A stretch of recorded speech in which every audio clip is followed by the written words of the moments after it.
Why did the Somalis refuse to engage in slave trading with the Europeans even after being offered 4 to 5 times the normal price or the market price? That's something we are going to look at by reading these writings or the text written by one Lieutenant Wilmot Christopher, who traveled to the lands of the Somalis in 1843. He went along the coast. He visited several of the city-states that existed along the coast of Somalia in the 1840s. Also, he tells us about the Somalis being well fed and having very good health and having no diseases that he could notice. And we are going to read a part where he tells us about that. It's also a place where he tells us about the naming of River Shebelle, or giving it a European name, which happens, and he's the one who gave it a European name, a name that I've seen in other documents, but I did not know that it was him who gave that river that name. But that name, of course, never stuck. But he's going to tell us why he decided to give it that name and what name it is. Now, let's start with the health of the Somalis in 1843, and he's going to tell us about visiting some villages along the Juba River. This is what he writes. The population is rapidly increasing, and the people have every appearance of being well fed. Disease is very rare among them. No peculiar one was noticed.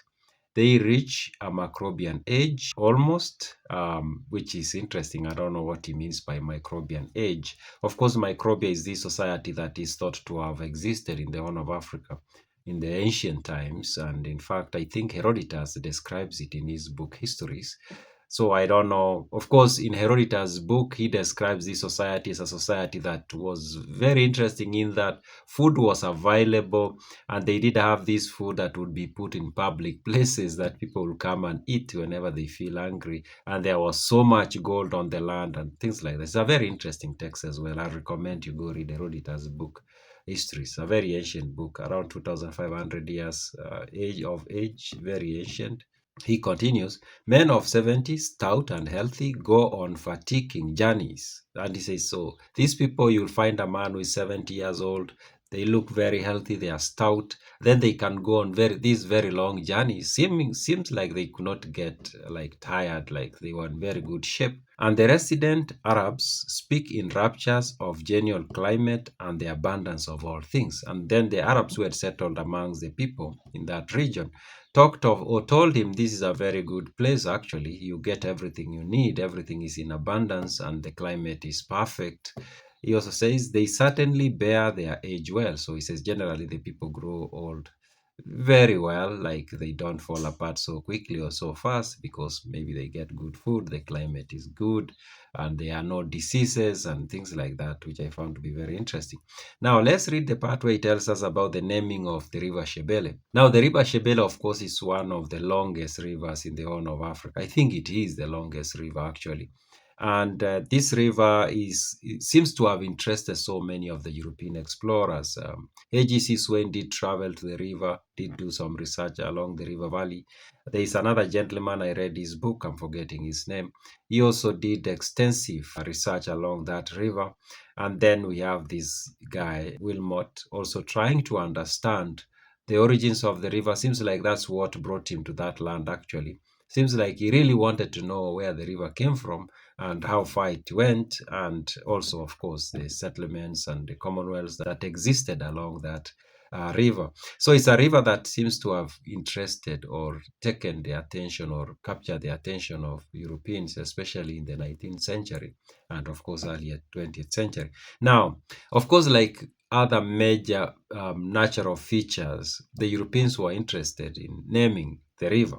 Of course, there are so many other features, natural features on the continent that carry European names, like Victoria, for example, Lake Albert, or Lake Rudolph, Lake Turkana today, at least. That was changed later on. The others still keep the names, like Victoria, Lake Albert, and these others. There's so many. Now, it was going to be the case that the Shebelle River was going to have a European name. It was given one, but it did not stick, as I say. Now, let's read and see what the man who gave it that name says and the reasoning behind it. He says, as the river on whose banks I am now standing has no native designation, meaning it has no name, nor any general name among the Arabs, I take the liberty of introducing it to the scientific world as the river Haines or Haines River. Now, there was this habit of the early European explorers of going around asking about names of mountains and names of rivers and lakes. And often they would run into these because most often it was the local community around that feature that they will ask the name. And for example, they will ask, "What is the name of this river?" And they would be told Shebelle. Then they will ask, "What does that mean?" And then they would be told that means a river. And they'll be like, then it does not have a name. So they decide to give it a name. That's what happened in so many other places of Africa or in Africa.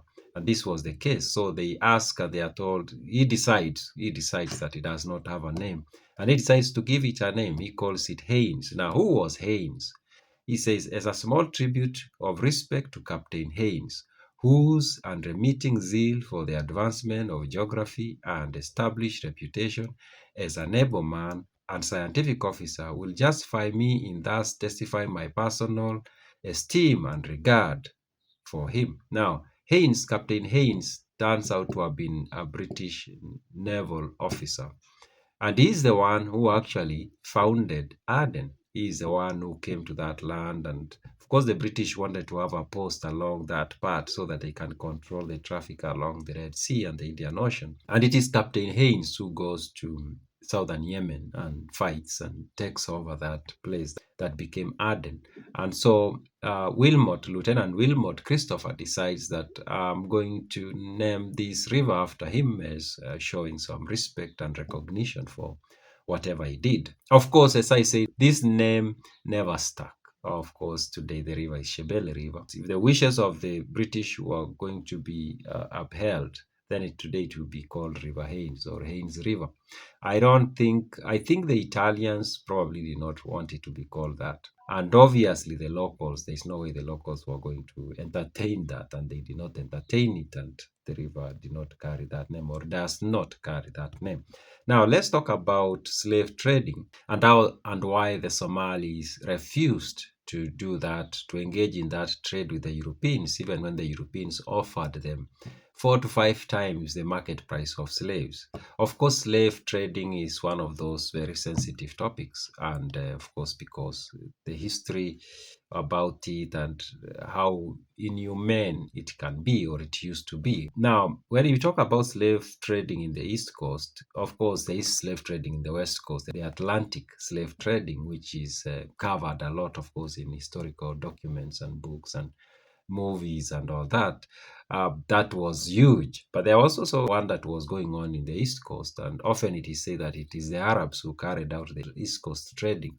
Now, when it comes to what was happening in the Horn of Africa, it can also be controversial, especially when we make statements like there were, for example, people among the Somali Commonwealths who owned slaves. Some people become very uncomfortable with that reality, which is a reality actually. We need to acknowledge some things. And I don't think it's only Somalis who are enslaved. Yeah, across Africa, the Sahel region, even to date, actually, there are places like Mauritania where you can run into places where people own slaves. So it is it's something that was very common across Africa.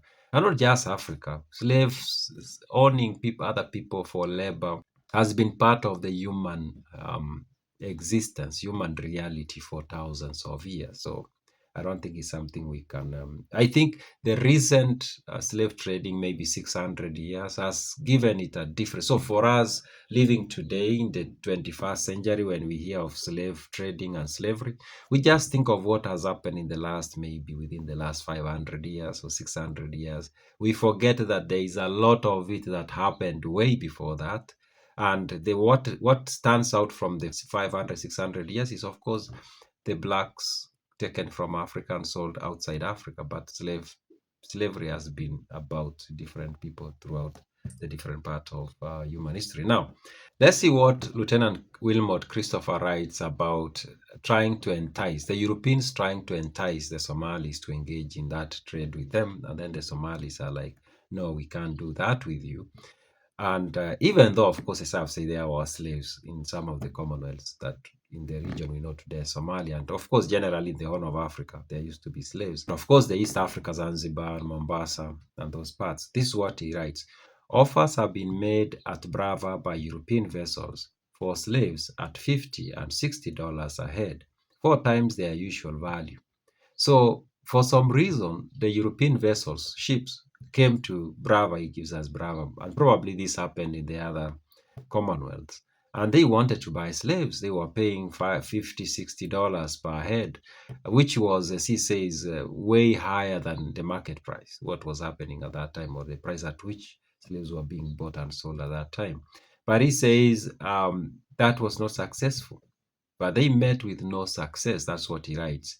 Slaves are not to be had northward of Mombasa. So uh, beyond the north of Mombasa, for some reason, and I was trying to figure out what is that, and maybe somebody might have some information about this, that there seems to have been this general understanding that there were not supposed to be slaves north of Mombasa. I don't know what that was all about and when that started and what was that all about. I don't know whether it was an agreement between the Sultan of Zanzibar and the British or the Europeans. I don't know what that was all about, that there should not be slaves beyond Mombasa up north. Then he says some of the natives also think themselves bound by their religion not to sell slaves to Europeans, but again overcome scramble in this particular. Yeah, of course, there are people who will always try to make money no matter what. But he makes this point that the people in Brava did not want to sell slaves to the Europeans because they thought that went against their religion, which is very interesting.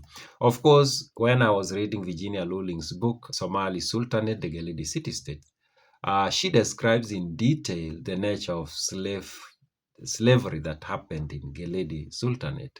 And I think many people have agreed, have even said that they've heard these stories from maybe their grandmothers and grandfathers, that actually in the southern Somali region, there used to be slaves, a lot of them owned by other people who especially to do farming and things like that.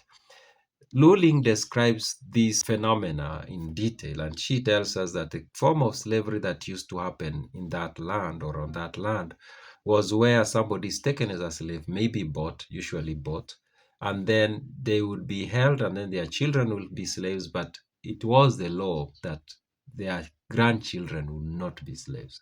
They will be released and they will be settled, they will be given a piece of land, and in fact, their masters will continue having this relationship with them where if they have a problem, they will come help them, they will organize weddings for them, they will support them as if they were family. Now, this is very interesting what Wilmot writes about the people of Brava saying, no, we can't sell slaves to Europeans. That says probably there wasn't a lot of slaves that left at least the Horn of Africa and maybe went to South America or North America. This article is one of the articles that are part of the compilation that is the book that you are seeing on the screen, whose cover you are seeing on the screen. The book has 7 articles. All these articles are about exploration of the lands of the Somalis, and these articles are written between 1830 and 1890. They are long articles. They were published by the Journal of Geographical Society of London, a society that did a lot of work sending out people to go all over the world and collect information about geography and people and things like that. Very interesting stuff. Now, you can find the book on Amazon. I'm trying to make arrangements so it can be available on Uria. And these are very interesting articles. They provide a perspective that otherwise we could not get from anyone, because most of them are actually sort of diaries that were kept by these people who were moving around the land. Of course, like anything written by Europeans, there will be those biases and whatever, but we can get through those biases and terrible perception of the European on the African of the 19th century to get some very interesting stuff that can help us, of course, make sense of some of the things that we get to read about history. If you need a copy, check the description box or check the pinned comment on YouTube. And if you are watching on TikTok, you can go to my bio and check there. You'll find a link. I know this video is going to have a lot of trouble on TikTok because it mentions a topic that TikTok does not like. But this is for educational purposes only. So if the algorithm can pick that, it would be great. Those are my random thoughts.